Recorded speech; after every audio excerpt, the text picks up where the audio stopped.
இந்த வாரம் பல்லாவரம் சந்தையில என்னென்ன பொருள் வாங்கணும்னு பார்த்தீங்கன்னா, ஃபர்ஸ்ட்டு ஒரு லாஜிடெக்கோட ப்ளூடூத் கீபோர்ட் வாங்குனோம். இந்த கீபோர்ட் பார்க்கறதுக்கு நல்ல கண்டிஷன்ல இருந்தது. ரேட்டு கேட்டா ரூ. 200 சொன்னாரு. நாங்களும் கம்மி பண்ணி ரூ. 150 வாங்கிட்டோம். நம்மளுக்கு தேவைப்படும்னு சொல்லிட்டு.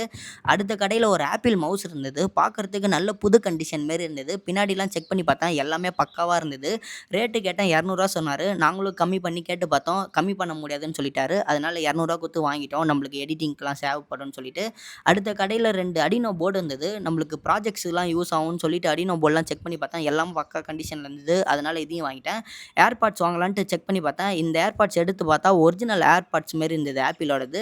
பட் நானும் எல்லாம் செக் பண்ணி பார்த்தேன். ஆனா பட்ஸ்லாம் ஒர்க் ஆவல. ஆனா அந்த பாக்ஸ்ல லைட்லாம் எரியுது. சரி ரீஸ்டோரேஷன் பண்ணிக்கலாம்னு இதையும் ரூ. 150 வாங்கிட்டேன். அடுத்தது பக்கத்து வீட்ல சார்ஜர் கேட்டாங்க. அதனால ஓப்போ சார்ஜர்லாம் செக் பண்ணி பார்த்தேன். அதனால ஒரு ஓப்போ சார்ஜரையும் வாங்கிட்டேன். மெயினா இந்த கடையில பார்த்தீங்கன்னா, மேக் மினி இருந்தது. ரொம்ப நாளா மேக் மினி பல்லாவரத்துல வாங்கணும்னு இருந்தேன். அதனால இந்த மேக் மினி கீபோர்டும் இருந்தது. சரி 2த்தையும் வாங்கிட்டேன். இதோட ஃபுல் வீடியோ பார்த்தீங்கன்னா, ரேட்டு, ஒர்க் ஆகுதா எப்படின்ட்டு ஃபுல் வீடியோ நம்ம சேனல்ல வரும். அதனால நம்ம சேனல மறக்காம சப்ஸ்கிரைப் பண்ருங்க. ஃபைனலா பார்த்தீங்கன்னா, ஒரு டிபி லிங்க் ரவுட்டர் வாங்குனோம். எக்ஸ்டெண்டரா யூஸ் பண்றதுக்கு. இவ்வளோ தான் பல்லாவரம் சந்தையில பர்ச்சேஸ் பண்ணோம். வாங்குன பொருள்ல எந்த பொருள் ஃபர்ஸ்ட்டு ரீஸ்டோரேஷன் பண்ணலான்ட்டு மறக்காம கமெண்ட் செக்ஷன்ல கமெண்ட் பண்ணுங்க.